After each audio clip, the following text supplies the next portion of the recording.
우리가 교회를 못 오니까 교회 가는 게 너무 소중한 것이구나 하는 것을 알게 되죠. 무엇이 얼마나 중요한가는 그것이 없을 때 알게 됩니다. 어떤 사람이 얼마나 중요한 사람인가는 그 사람이 없을 때 알게 되죠. 평소에 어디 붙어서 무슨 일 하는지도 모르는 장기가 망가지면 그게 얼마나 내 생명에 필수적이고 중요한 존재인지를 알게 되는 것이죠. 이처럼 부활이 얼마나 중요한가도 부활이 없다면 하고 가정해 보면 분명해집니다. 오늘 바울이 성경을 통해 그 얘기를 하고 있어요. 14절 상반절에 보니까 그리스도께서 만일 다시 살아나지 못하셨으면 이렇게 하죠. 다시 말하면 부활이 없으면, 예수님이 부활하시지 않았다면 어떤 일이 일어날까요? 첫째, 기독교는 헛된 것이 됩니다. 여기 14절 하반절에 우리가 전파하는 것도 헛것이요 또 너희 믿음도 헛것이며, 우리가 전파하는 것은 캐리그마라고 하는 단어인데요, 이것은 복음을 말하는 거, 전파하는 내용, 복음이 헛되다는 거예요. 알맹이가 없다, 거짓이다. 또 복음이 헛되니까 그걸 믿는 믿음도 헛되다는 거예요. 마치 그 신천지 이단에서 성경을 교묘하게 해석해서 이만희를 보혜사로 믿고 그들이 영생 불사한다고 헛된 믿음을 가지듯이, 예수님이 부활하시지 않았다면 우리가 믿는 모든 게 다 허구라는 것입니다. 그래서 15절 상반절에 또 우리가 하나님의 거짓 증인으로 발견되리니, 당연히 복음도 헛되고 믿음도 헛되니까 그 복음을 전하는 사도들이 다 거짓 증인이 되는 거예요. 제가 여러분에게 열심히 설교하는데 저도 다 거짓을 말하는 존재가 돼버리는 거예요.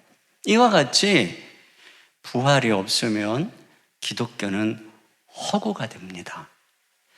바울은 그래서 또다시 반복을 하고 있어요. 이 가정을 17절 상반절에 그리스도께서 다시 살아나신 일이 없으면, 예수님이 부활하시지 않았으면 또 반복하죠.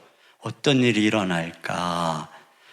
여기 17절 하반절에 너희의 믿음도 헛되고 너희가 여전히 죄 가운데 있을 것이요. 믿음이 헛돼요. 그런데 믿음이 헛된 결과가 어떻게 되느냐? 죄 가운데 있다는 겁니다. 여러분, 우리가 믿는 게 뭐예요? 복음이 핵심이 뭐예요? 예수님이 우리 죄를 위해 돌아가셨고 우리가 예수님 믿을 때 죄사함 받았다는 것입니다. 그런데 부활이 없으면 믿어도 죄사함을 못 받는다는 거예요. 그래서 18절에 또한 그리스도 안에서 잠자는 자도 망하였으리니, 예수 믿고 죽은 자들, 그들이 망한다는 거예요. 우리는 예수 믿고 죽으면 죄사함 받아서 천국 간다 이렇게 생각하는데, 부활이 없으면 예수님 믿고 죽어도 죄사함 못 받으니까 망한다, 지옥 간다, 그 얘기입니다. 보세요. 부활이 없으면 기독교가 다 헛돼요. 모든 게 효력이 없어요. 구원 못 받는 종교가 되는 것입니다. 그만큼 부활이 중요한 것입니다. 이걸 뒤집어 말하면 부활을 믿지 않으면 구원 못 받는다는 거예요. 부활을 믿지 않는 사람에게는 부활이 없는 것과 같은 것입니다. 그러므로 부활을 믿지 못하는 사람은 죄사함에 이르지 못한다는 것이지요. 왜 이렇게 부활이 중요한 걸까?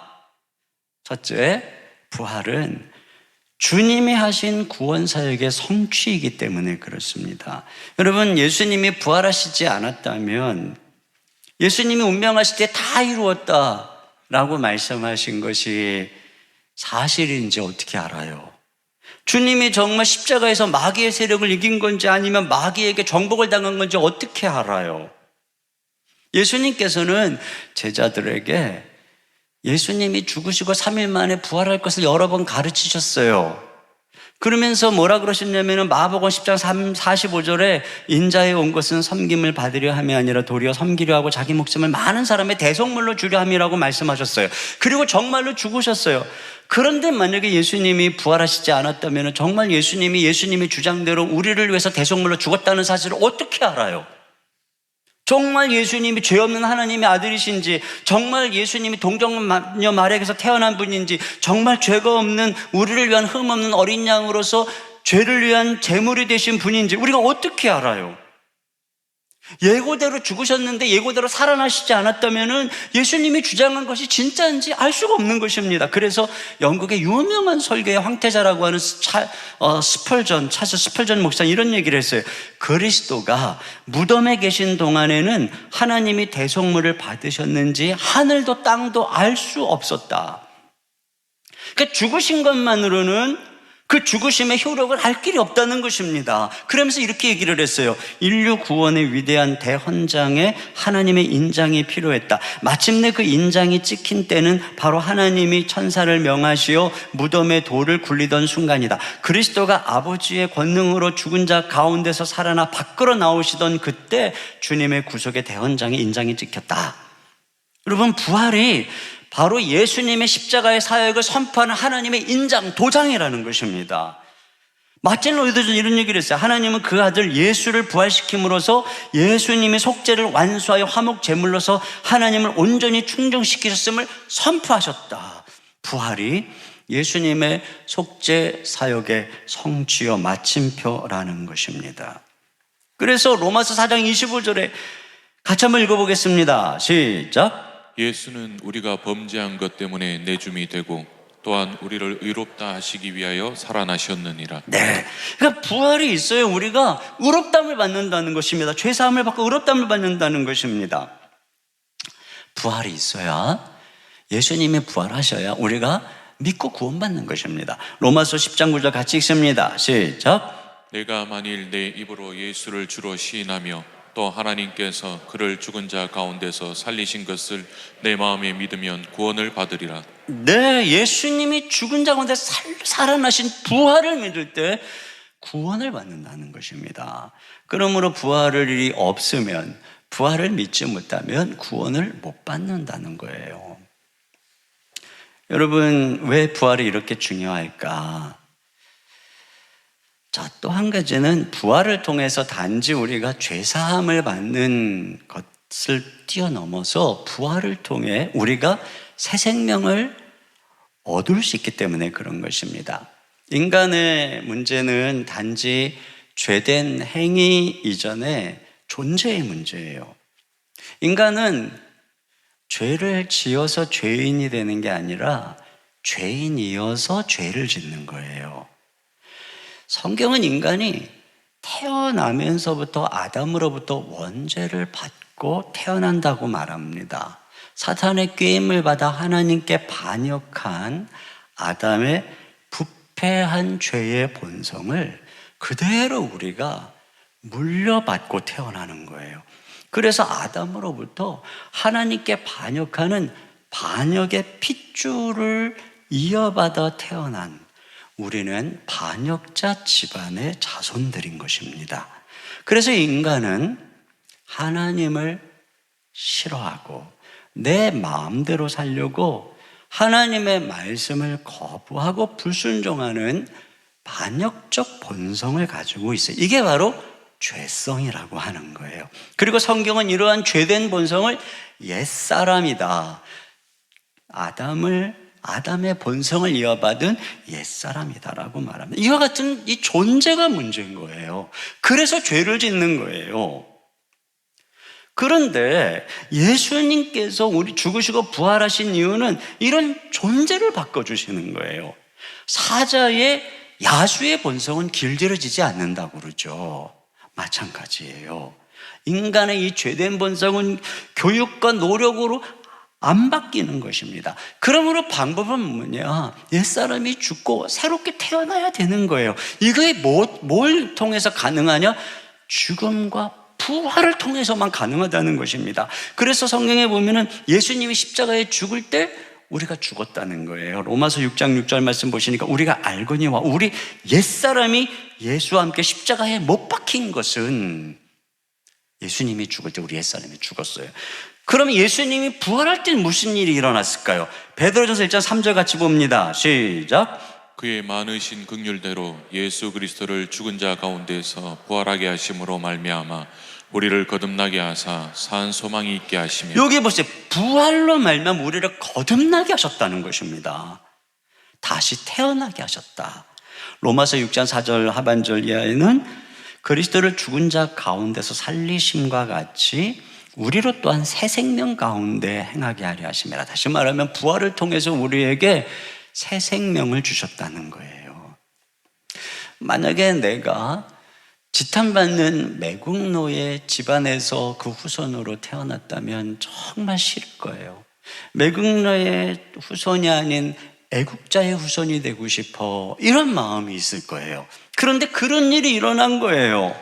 예수님 안에서 예수님의 죽음과 부활을 통해 반역자 아담의 후손으로서 나는 죽고 예수님의 피를 이어받은 새로운 사람이 된 것입니다. 그러니까 기독교는 무슨 도덕적 감화, 고상한 철학이 아닌 거예요. 이와 같이 우리의 존재의 변화, 생명의 변화, 생명의 종교죠. 이게 어떻게 가능하냐?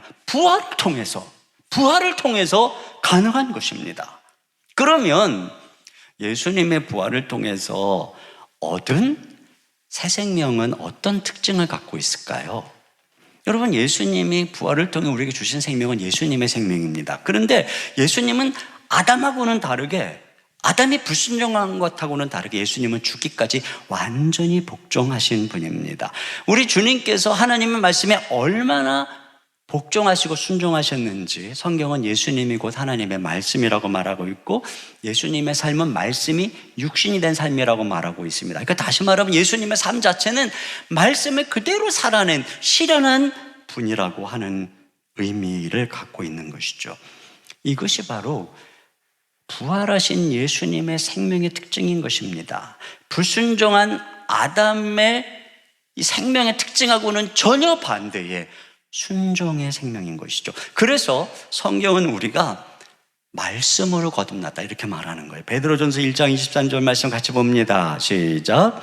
너희가 거듭난 것은 썩어질 씨로 된 것이 아니요 썩지 아니할 씨로 된 것이니 살아있고 항상 있는 하나님의 말씀으로 되었느니. 네, 하나님의 말씀으로 거듭났다. 그래서 야고보 1장 18절에 하나님이 진리의 말씀으로 우리를 낳았다 이렇게 말씀하며, 우리의 마음에 야고보서 1장 21절 하반절에 마음에 심어진 말씀을 온유함으로 받으라. 하나님 우리 마음에 말씀을 심어주셨다는 것이에요. 그래서 거듭나기 전에는, 새 생명을 받기 전에는 하나님 말씀이 싫어요. 안 들려요. 성경을 읽어도 졸리고 말씀을 들어도 졸리고. 그런데 우리가 거듭나서 새 생명을 받으면 하나님 말씀이 들려요. 하나님 말씀이 깨달아져요. 하나님 말씀이 달콤해요. 말씀을 읽으면 그렇게 좋을 수가 없어요. 그리고 그 말씀을 주여로 묵상하게 되고 마음에 담아두게 되고 그 말씀대로 순종하는 삶을 살아가기 시작하는 거예요.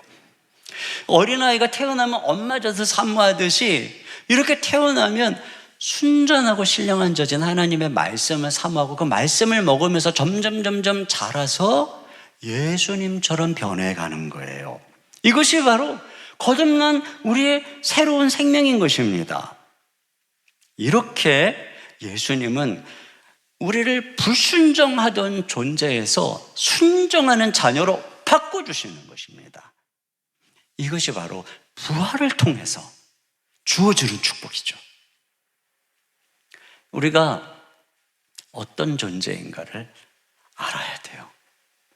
이 세상의 죄와 정욕과 세상의 많은 유혹이 우리를 오염시키고 흔들려고 할 때마다 예수님의 부활을 바라보면서 나에게 주어진 생명이 어떤 생명인지, 얼마나 거룩하고 아름다운 예수 그리스도의 고귀한 생명으로 내가 변화된 존재인지 확인해야 되는 것입니다. 자, 두 번째로 부활이 없으면 우리가 가장 불쌍한 자가 된다 이렇게 성경이 얘기하고 있어요. 19절 상반절에 보면 만일 그리스도 안에서 우리가 바라는 것이 다만 이 세상의 삶뿐이면, 이 말은 부활이 없으면의 다른 표현이에요. 부활이 없으면 이 세상이 전부라면 그런 뜻이죠. 그럼 어떻게 되느냐? 모든 사람 가운데 우리가 더욱 불쌍한 자이리라. 모든 사람한테 더욱 불쌍하다. 그러니까 가장 불쌍하다는 것입니다. 바울 자기 자신이 부활이 없으면 제일 불쌍하다는 거예요. 왜 그럴까요? 왜냐하면 바울은 부활을 믿고 전혀 세상하고는 다르게 살았기 때문에. 어떻게 살았는가가 31절에 나오는데요. 31절 다 같이 읽겠습니다. 시작. 형제들아, 내가 그리스도 예수 우리 주 안에서 가진 바 너희에 대한 나의 자랑을 두고 단언하노니 나는 날마다 죽노라. 네, 여기 보세요. 나는 날마다 죽노라. 바울은 날마다 죽는 삶을 살았어요. 이 말은 날마다 수많은 이 복음을 위해서 살면서 이 죽음의 위협을 당했던 것이죠. 날마다 온갖 수치와 모욕 속에서 날마다 자기가 죽는 삶을 자처하면서 살았단 말입니다. 왜요? 부활을 믿었기 때문에. 그러므로 만약에 부활이 없다면 바울은 내가 세상에서 제일 불쌍한 사람이라는 거예요. 여기서 우리가 뭘 발견하게 되냐면 이 부활이야말로 신자의 삶을 세상 사람과 확실히 구별시키는 원인이 된다는 것입니다. 기독교가 세상에 휩쓸려 가지 않고 오히려 세상을 변화시키는 강력한 파워가 어디서부터 비롯되는 것이냐? 부활이라고 하는 것입니다. 부활이 제자들의 삶을 세상과 완전히 다르게 만들었죠.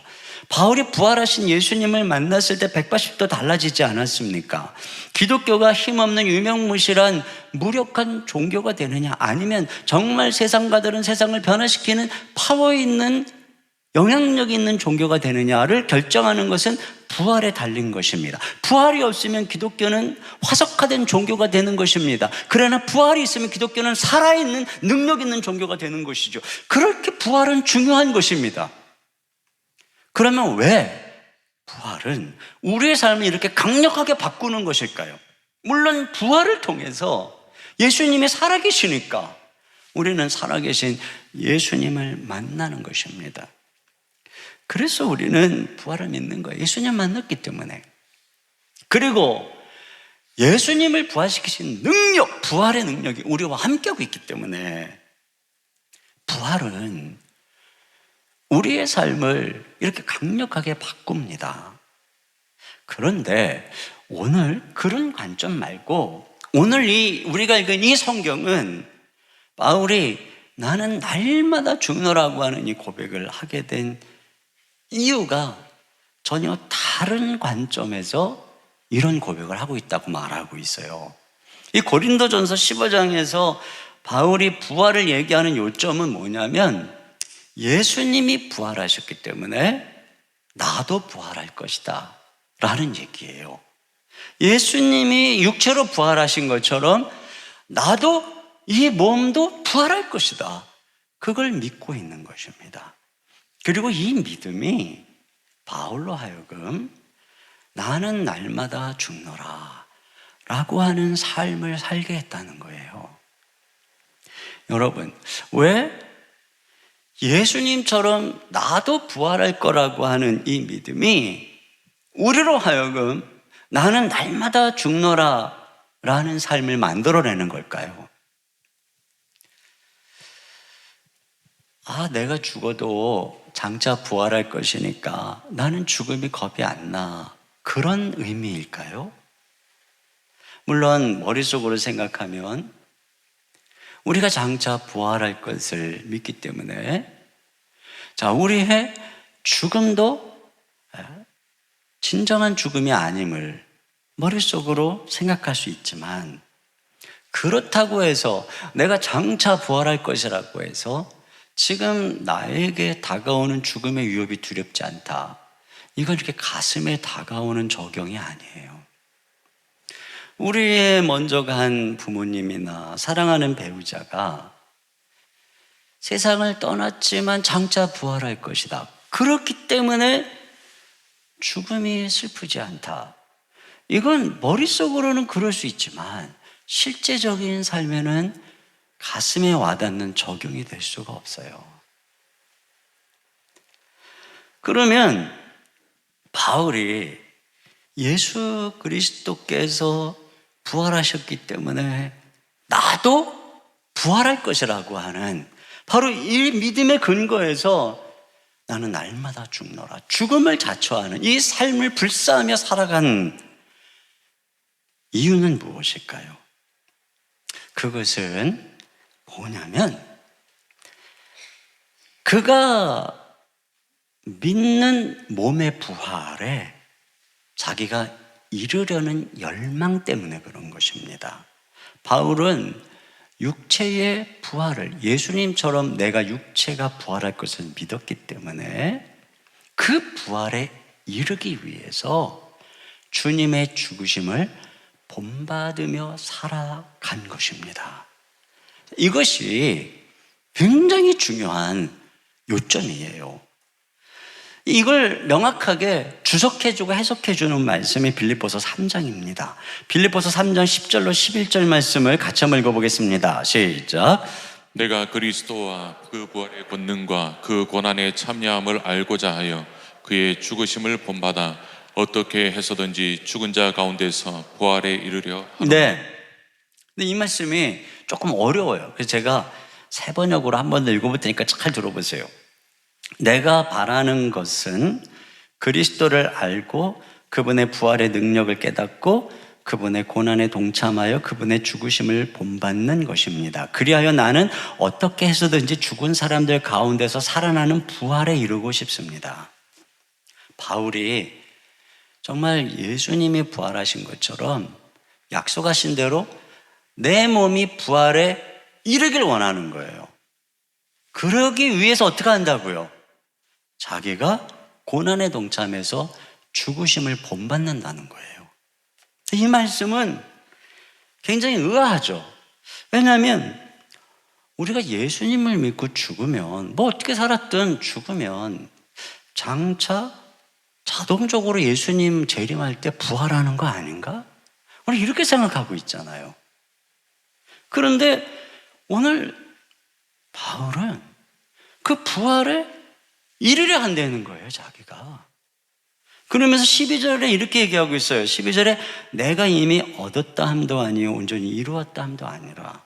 이 부활을 말해요.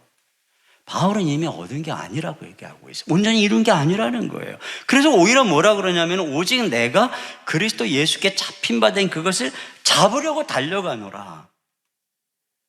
이게 무슨 말이냐면 예수님께 잡힌 것, 여러분 우리가 예수님을 믿을 때 예수님의 은혜로 선택받아서 새 생명을 얻은 것이죠. 그래서 예수님 우리 주인이 됐어요. 이게 바로 잡힌 거예요.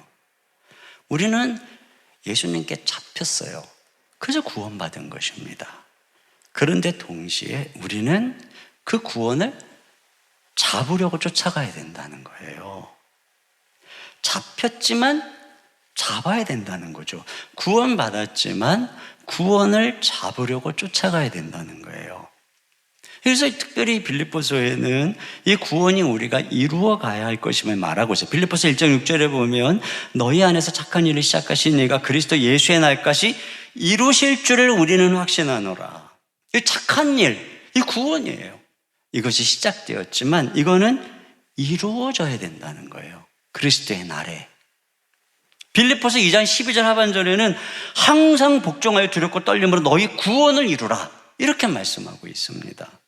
구원 받았죠? 근데 구원을 이루어야 되는 거래요. 그 이루어야 되는 구원이 궁극적으로 뭐냐? 바로 이 몸이 부활하는 거예요. 자, 우리가 예수님을 믿을 때 부활로 말미암아 새 생명을 얻었어요.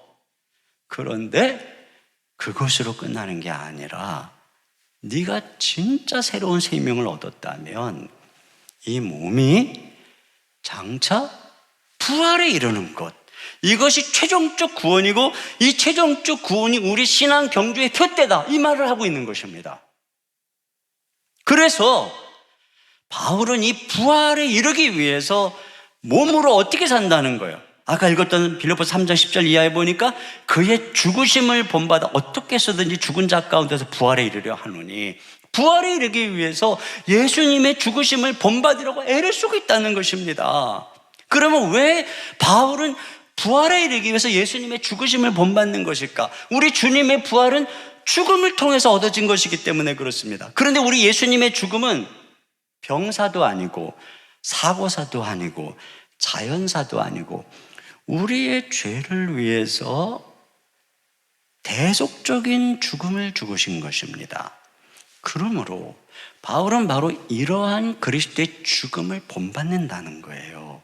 그래서 고난에 참여하고자 했다는 것입니다. 자기 자신을 더 이상 내 정욕의 도구로 사용하지 않고 날마다 자기를 부인하며 자기 십자가를 지고 주님을 따라갔다는 것입니다. 이것이 바로 바울이 나는 날마다 죽노라, 나는 날마다 죽노라라고 고백한 것입니다. 이렇게 이 몸으로 주님의 죽으심을 본받아 살아갈 때 비로소 그리스도의 부활을 본받아 결국 내가 부활에 이를 것이다, 이 고백을 하고 있는 것이죠.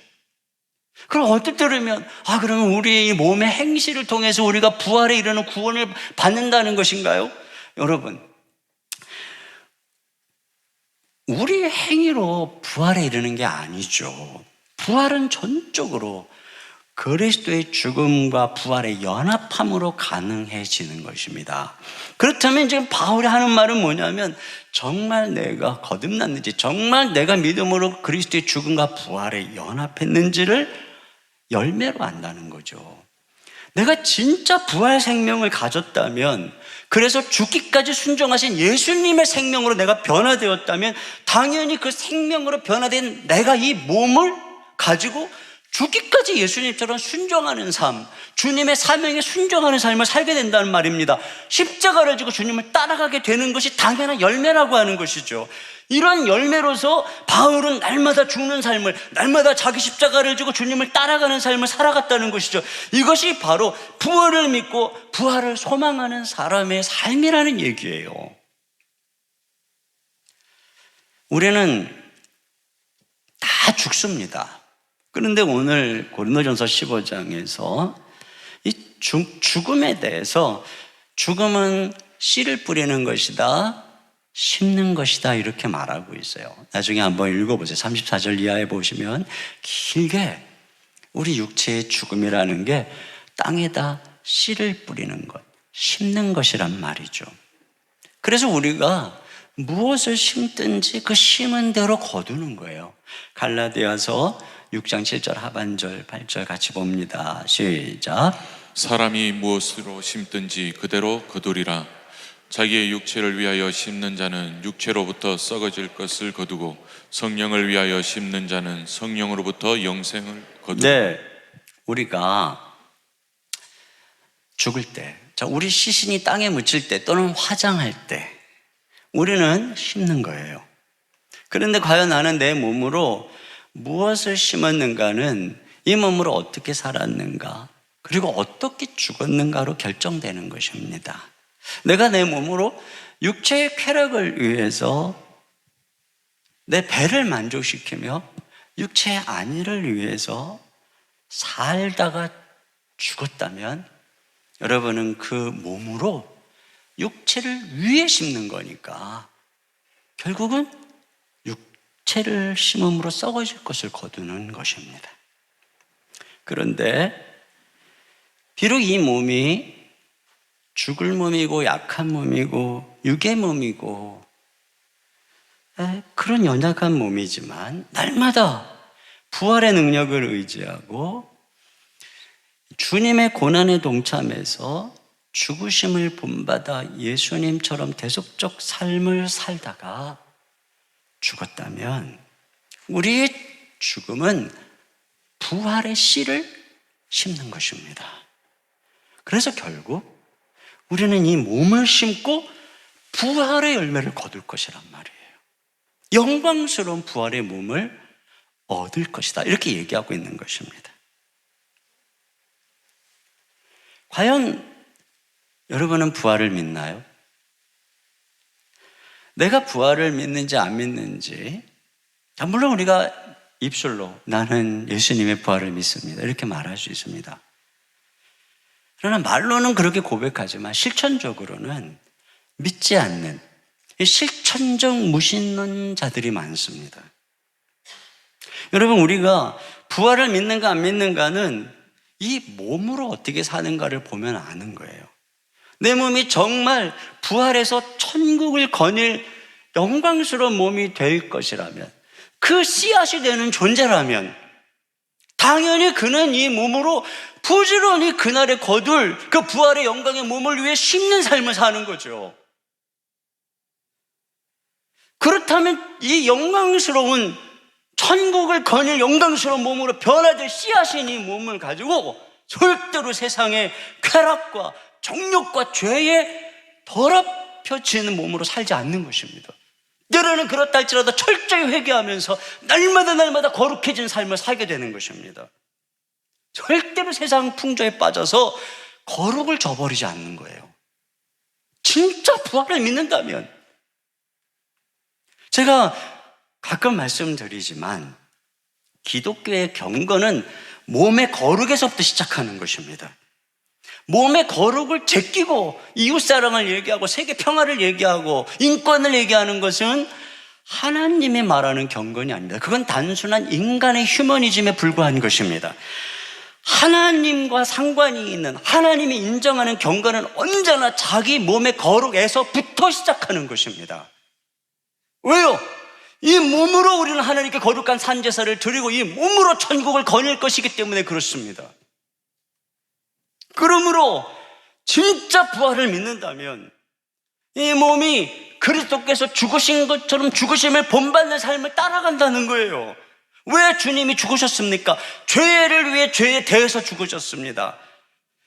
그렇기 때문에 날마다 죄를 멀리하고 거룩하게 살아가는 것이 죽으심을 본받는 삶이죠. 주님이 왜 죽으셨습니까? 우리의 모든 짐을 지시고 우리의 모든 죄를 대신 지시고 죽으셨습니다. 대속의 죽음을 말이죠. 이처럼 우리가 우리 인생에 지어진 짐, 여러분, 예수님이 그 구원받은 죄사함 받은 우리에게 더 이상 죄는 형벌이 아니라고 그랬어요. 이제 그게 사명이라고 그랬어요. 그 짐을 지고 가는 것, 사명의 짐을 지고 가는 것, 다른 사람의 짐을 지어주는 것, 이게 바로 죽으심을 본받는 삶이라고 하는 것입니다. 이렇게 짐을 짊어지는 삶이 주님을 따르는 것이고 부활에 이르는 길이라는 거예요. 이제 너무 힘들어, 이제 그만해야 돼 하면서 짐을 내려놓는 순간 우리의 이 몸은 더 이상 그리스도를 따르지 않고 있는 것입니다. 더 이상 우리의 몸으로 주님의 죽으심을 본받지 않고 있는 것입니다. 그러니까 점점 주님의 부활과 멀어지고 있는 삶을 살아가고 있는 것입니다. 주님의 일을 하면 힘들죠. 안 하면 편합니다. 꾀가 나서 짐을 내려놓으면 근데 잠시는 편하죠. 육체는 나태해지죠. 그러면 영혼은 유약해지고 열심히 짐을 지고 있었을 때 가졌던 용기도 야성도 다 시들어버린 영적인 약골이 되어버립니다. 그래서 슬슬 뒤로 물러나게 되죠. 이제부터는 그러다 보니까 짐 지는 게 겁이 납니다. 그래서 결국은 다시는 돌아오지 못할, 다시는 사명과 짐을 지는 존재로 돌아오지 못하는 그러한 존재가 되고 섣부른 은퇴의식으로 아직 살 날도 많은데, 아직 건강한데 사명에서 퇴장해버립니다. 그러면 결국 몸으로 세상을 벗삼아 살다가 시시하게 인생을 마감하게 되겠죠. 여러분, 이것은 부활을 믿는 삶이 아닙니다. 그러나 힘이 들어도 짐을 지면, 고난에 참여하면 부활의 주님이 우리와 함께하는 것을 경험하게 됩니다. 내가 연약하지만 사명의 짐을 지기로 믿음으로 걸어가면 성령의 능력이 함께하는 것을 경험하게 되는 것입니다. 하나님께서는 우리의 나이, 환경, 직업 또는 빈부귀천에 상관없이 누구든지 짐을 지고 우리에게 주어진 십자가를 지고 걸어가기 시작하는 순간부터 부활의 능력이 우리 가운데 함께 하시고 성령의 능력이 함께 하는 것을 경험하게 하시고, 그래서 약한 자를 들어 강한 자를 부끄럽게 하는 하나님의 역설적인 이 놀라운 십자가와 부활의 능력이 우리 가운데 나타나게 하시는 것입니다. 그래서 바울이 나는 날마다 죽노라, 나는 날마다 죽노라. 네, 이런 고백을 가지고 살아갈 때 부활의 능력을 경험하게 되는 거예요. 결론적으로 여러분, 여기 바울이 나는 날마다 죽노라라고 고백한다는 것은 그는 날마다 살아났다는 것입니다. 그의 삶에 수많은 대적, 답답한 핍박, 우겨쌈, 어려움, 절망적 상황이 몰려들었어요. 날마다 죽었어요. 그러나 날마다 부활의 능력으로 살아난 것입니다. 부활의 능력이 그와 함께한 것이, 여기에 승리의 비결이 있어요. 우리가 짐을 지는 거 힘들죠. 그러나 짐을 지기로 결심할 때 우리 주님이 함께하는 것입니다. 부활의 능력이 함께하는 것입니다. 요즘에 진짜 힘든 가정들이 많은 것 같아요. 힘들어서 죽고 싶은 그런 상황에 몰린 분들도 많이 계십니다. 그런데요, 진짜 죽고 싶은 마음, 이 죽을 용기로, 죽을 각오로 일어나면, 죽을 각오로 내 삶에 주어진 상황을 직면하면, 견디면, 그게 고난이든 치욕이든 모욕이든 어떤 상황이든 말이죠. 그러면 주님이 함께 하십니다. 부활의 주님이 다가오시는 것입니다. 부활의 능력이 경험되기 시작하는 것입니다. 그래서 살 길이 생기는 것입니다. 요즘에 이 경제적 상황이 1930년대 이 전 세계 대공황, 그때를 연상한다고 그러죠. 그 시절, 그 대공황 때에 살던 메리 쿠시만이라고 하는 여성이 있었습니다. 이 대공황으로 남편의 평균 임금이 일주일에 2만 원으로 줄어들었어요. 더군다나 몸이 약하고 병이 있던 남편은 그나마도 벌지 못하는 날이 많았습니다. 그래서 이 여인은 빨래와 다림질로 돈을 벌기 시작했습니다. 5 아이가 있었는데 구세군에서 준 옷을 입혀야만 했어요. 그런데 그들이 5만 6천 원이라고 하는 빚을 지고 있었던 식료품 점에서 11살짜리 아들이 물건을 훔치다가 붙잡혀갖고 절도죄로 고소를 당하게 된 것입니다. 이것이 여인에게 너무너무 절망스러웠어요. 그래서 여인이 낙담 속에 이렇게 행동합니다. 읽어드릴게요. 여인은 세탁기 문을 닫고 5살짜리 딸아이를 침실로 데려갔다. 창문 틈을 종이와 넉마로 막았다. 침실에 있던 가스 히터에 불을 붙이지 않은 채 켰다. 딸아이에게 걱정하지 말고 잠시 낮잠을 자는 거야 하고 눈을 감았다. 히터에서 가스 새어나오는 소리가 들렸다. 그 가스 냄새를 결코 잊지 못할 것이다. 네, 이렇게 죽기로 한 거죠. 그런데 갑자기 어디선가 음악 소리가 들려오는 것 같았다. 부엌에 있는 라디오를 끄지 않은 듯 했다. 음악이 계속 흘러나왔는데 누군가가 찬송을 부르는 것을 듣게 되었다. 그 찬송은 다음과 같은 곡이었어요. 죄짐 맡은 우리 구주 어찌 좋은 친구인지, 걱정 근심 무거운 짐 우리 주께 맡기세. 주께 고함 없는 거로 복을 얻지 못하네. 사람들이 어찌하여 아랠 줄을 모를까. 시험 걱정 모든 괴로움 없는 사람 누군가. 부질없이 낙심 말고 기도드려 아뢰세. 이런 진실하신 친구 찾아볼 수 있을까? 우리 약함 아시오니 어찌하니 아랠까. 여인이 이렇게 말합니다. 그 찬송을 들으며 내가 참담한 실수를 했다는 것을 깨달았다. 나의 끔찍한 전쟁을 나 홀로 싸우려 했다. 나는 벌떡 일어나 가스를 끄고 문을 열고 창문을 올렸다. 그리고 이 여인은 자기에게 남겨진 5자녀, 하나님의 축복인 5자녀를 기억하며 감사하며 살기로 결심을 합니다. 결국 그 대공황 때 집을 잃었지만 여인은 소망을 잃지 않았고 자녀들은 잘 장성했고 결혼을 하고 자녀까지 낳는 축복된 가족이 된 것이죠. 이 여인은 이렇게 회상합니다. 가스를 켜고 그 끔찍한 날을 회상하면서 나는 내가 제때에 깨어난 것에 대해 하나님께 거듭 감사를 드렸다.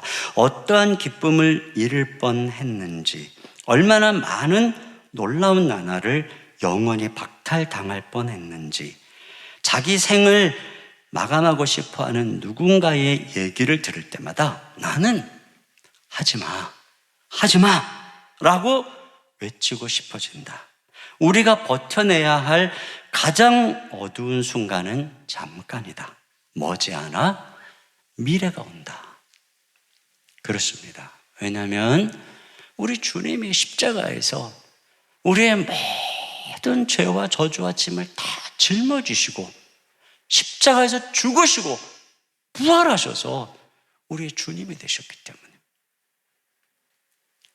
그 주님이 오늘 그 짐을 지기로 결심하고 다시 일어나는 사람들에게 부활의 능력으로 함께하고 있기 때문에 여러분, 우리는 쓰러지지 않는 것입니다. 절대로 쓰러지지 않는 것입니다. 일어날 수 있길 바랍니다. 부활의 주님을 바라보면서 짐을 지고, 사명의 짐을 지고 부활의 능력으로 걸어가면 어둠이 지나 새벽이 오고 울음이 그치고 기쁨의 날들이, 찬송의 날들이 우리에게 다가올 것을 믿습니다. 이런 은혜와 축복이 함께 하시기를 주님의 이름으로 축원합니다. 우리 시간에 같이 찬양 드렸으면 좋겠어요. 내 영혼 지치고 피곤할 때에, 근심 걱정 내 맘 짓누를 때 난 잠잠히 주님을 기다리네. 주님 내 곁에 오실 때까지. 주 날 일으켜 산 위에 세우네. 거친 바다 위 걷게 하시네. 주만 의지할 때 강함 주네. 크신 능력 내게 부어주시네. 우리 같이 찬양 드리겠습니다. 내 영혼 지치고 피곤할 때에 근심 걱정 내 맘 짓누를 때 난 잠잠히 주님을 기다리네.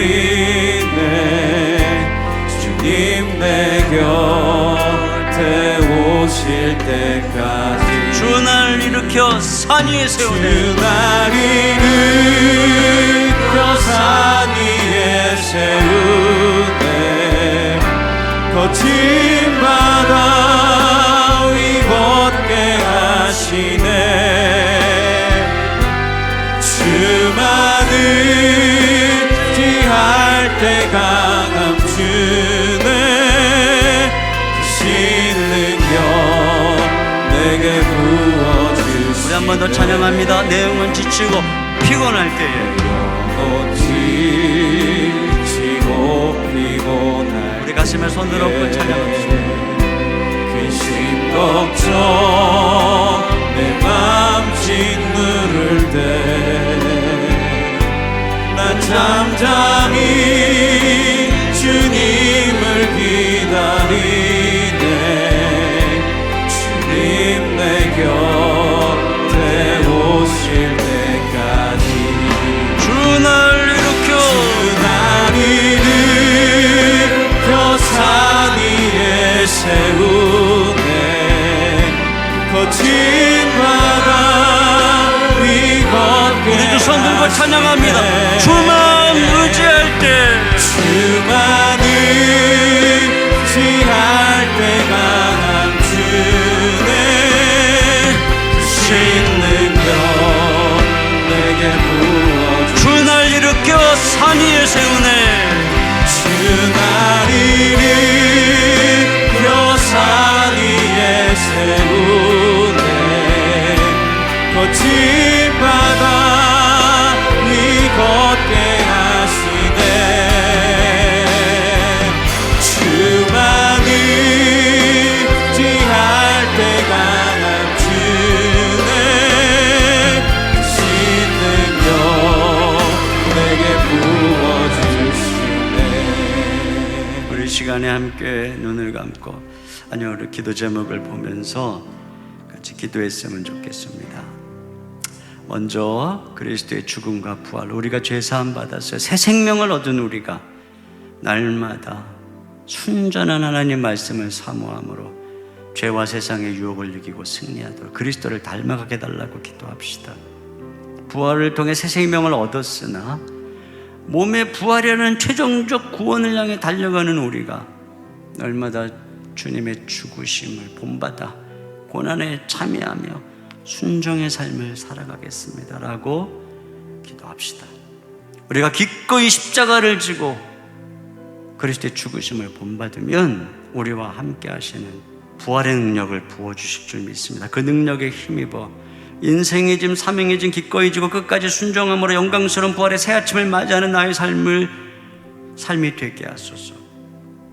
여러분, 우리는 짐을 져야 합니다. 세상의 유혹, 육신의 연약감에 타협하면 죽는 것입니다. 세상을 거슬러 가야 합니다. 부활이 우리를 정말 가장 세상과 다른 모습으로 만나는 기준이죠. 주님께서 부르셨던 부활을 통해 세상을 영유하며 살았던 바울의 고백이 우리의 고백이 되기를 원합니다. 허리띠를 동여매시기를 바랍니다. 영적으로 나태해지면 안 됩니다. 이 시간에 다 같이 우리 한 목소리로 기도하겠습니다. 하나님 아버지, 참으로 감사합니다.